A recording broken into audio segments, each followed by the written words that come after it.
Oi, oi, oi, YouTube. I have tried to make this video 5 times, and I end up ranting a lot. So I'm going to try to keep it concise for you today. Unclench your jaw, get some water, or sip your coffee and then get you some water. Today we're talking about D-Strike and why you're not being tunneled probably as much as you feel like you are. So hear me out on this one. Unclench that jaw. I'm going to say it again. Let's relax. I want to have a constructive conversation, right?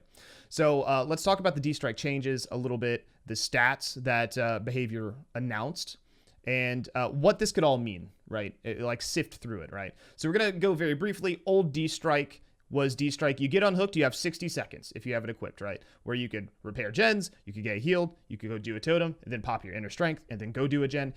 60 seconds, and the killer couldn't pick you up, or they would get hit with D-Strike, okay? Old D-Strike was used 27% out of every survivor loadout. Percentage of all loadouts the perk is used in, 27%. So statistically, you would see it at least once per match, right? I would have a feeling that people who had not like unlocked the perk probably, were not like that. That's why there's so many loadouts that didn't have it, because at purple and red ranks, you would see it quite a bit, right? But anyone who didn't have Lori, didn't unlock it, they're also included in the usage percentage. But out of everybody that brought it, 27% of people that brought the perk, out of the people that brought it, they would escape 49% of the time. Now, this does not say if it was used or not, or anything of that nature, right? But out of anybody who brought it, they would escape 49% of the time, okay? Now, after D-Strike was nerfed, D-Strike is now nerfed, so it deactivates if you heal yourself or if you heal somebody else after being unhooked, if you touch a gen, sabotage a hook, work on a totem. Basically, if you do anything that is not be chased by the killer, it will deactivate. It is being used 16% of every loadout now, but the escape rate is still 49%. So of people still using it or bringing it, they're still escaping at the same rate. Now, fewer people are bringing it by 9%. So, if it was a 27% usage, would fewer people be escaping more? It's hard to say. But I will say that my initial thoughts on this is that while fewer loadouts have D-Strike, its effectiveness in allowing people to escape is the same.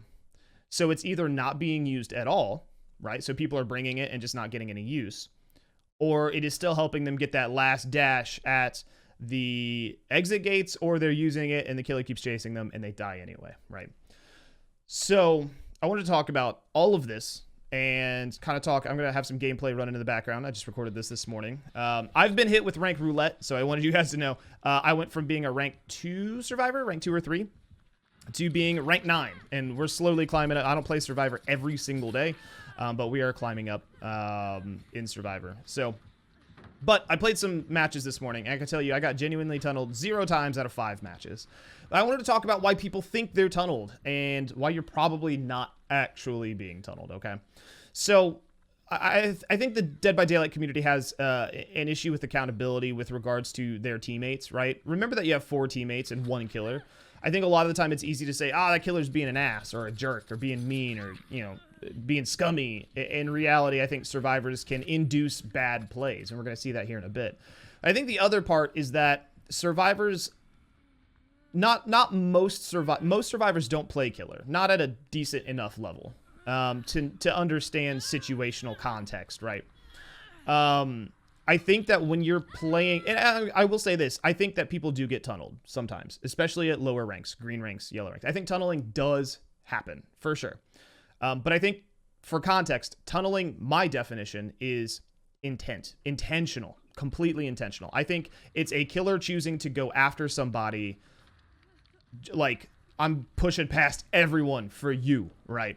But that has to be obvious and intentional. And look here on the screen, we see this Yui just got shot by Slinger right next to the unhook, and Ace went ahead and unhooked right next to the killer. Really unsafe unhook. I gotta blame my team on that one. They could have waited. The Yui should have gone elsewhere. Now at this point, I do want to talk about this real quick and talk about how this Death Slinger, a lot of people are gonna say this Death Slinger tunneled me, right?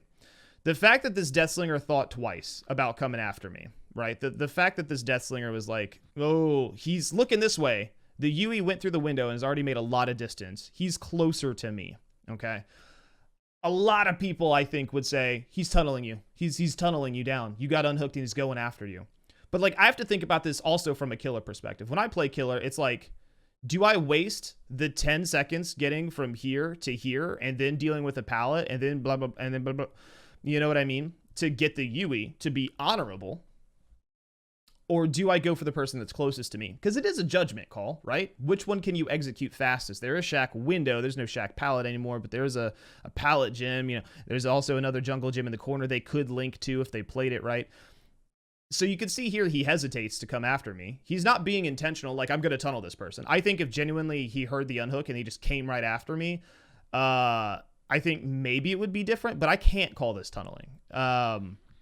So he makes a judgment call and he goes, okay, you know, he checks, you know, and I can't be mad at him for this. The ace unhooked too fast. The Yui shouldn't have looped near the hook. You know, once the minute she was like, oh shit, I'm being chased, she should have took him away or to the long other side of the main building, you know. And I think that's one thing a lot of survivors don't do enough. I don't know that they are paying enough attention to what their teammates are actually doing. I don't know that they're paying enough attention to what is actually the killer's fault versus what is a survivor's fault, you know, and their teammates' fault. I don't think this Deathslinger is trying to be an asshole, you know. He is going to double hook me, but I genuinely don't think, like, he tunneled me, right? And not to mention that we escaped this round anyway. But I think that's the important thing. This is a great example of, like, it would be easy if somebody go, oh, he's tunneling me. Wow, what a scummy killer. But it's like, I personally see from his perspective, right? As a rank 1 killer, and to be fair, he completely messed up that chase with me. He should have had me down way sooner. Deathslinger at LT wall, like, he should have had me done way sooner. But if he did down me way sooner and then double hooked me, he would have had more pressure on the gens, right? So it's easy to say, well, like, you know, he lost because he tunneled. He lost because his chase was way too long, consistently way too long, right? But when it comes to tunneling, right, I think that this is what people are doing. This is what people are seeing. They're seeing a killer that is taking advantage of a situation that the survivors have stacked like dominoes, right? It's the same as slugging, right? When we talk about slugging, and I have a video coming out tomorrow of somebody who complained about slugging, but slugging is so much a survivor thing, right? If you don't want to be slugged, don't group up. Like, yes, a killer will slug you for 4 minutes and bleed you dry, and that's not something I endorse, and that's awful gameplay, right? It's not good. But if a killer downs one person and there's somebody else right there and they go for the second person, that's not them being scummy. That's like a really smart amount of pressure, right? And I think that's the issue. I think people have been genuinely tunneled early in their DBD career, or what career, you know? I think people have genuinely been tunneled when they were ranked, you know, 15, 11, 10. And then after that, anything where they've been consecutively hooked twice, they just get it in their head, I'm being tunneled. I'm being tunneled. And they hear their favorite content creator say it or something. And this is not shade on anyone, but, you know, and so everything is always the killer's fault.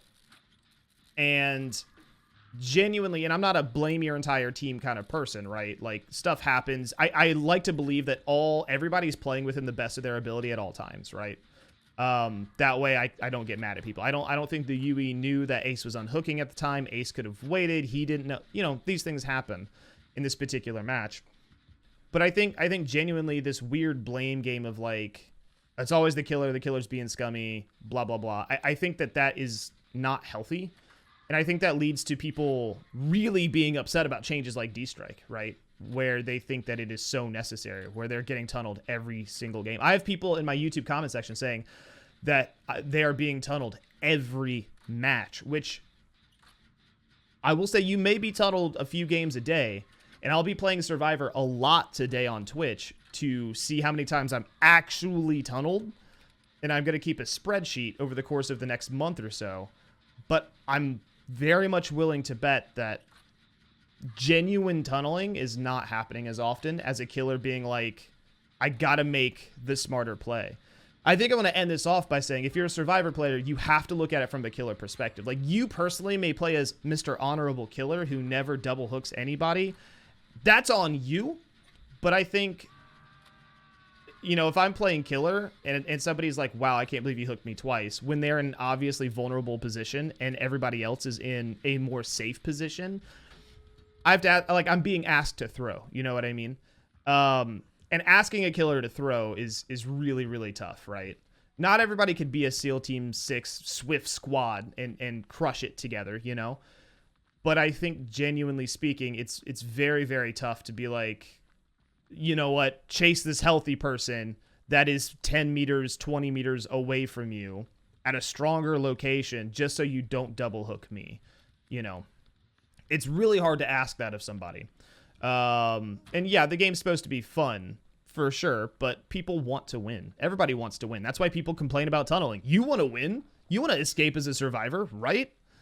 So why should we ask the killers to throw so that you can maybe get the dub too? You know what I mean? So I think to end it all off, like I said, I think survivors need to be more accountable for like behaviors that put their teammates in really awful spots, healing out in the open, healing under hooks, right? Like I'm surprised this Yui didn't get shot and pulled in. You know what I mean?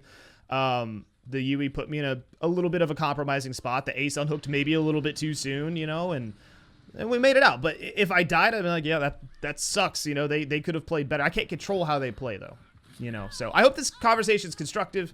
And I hope that something comes of this. I hope the comment section doesn't light on fire.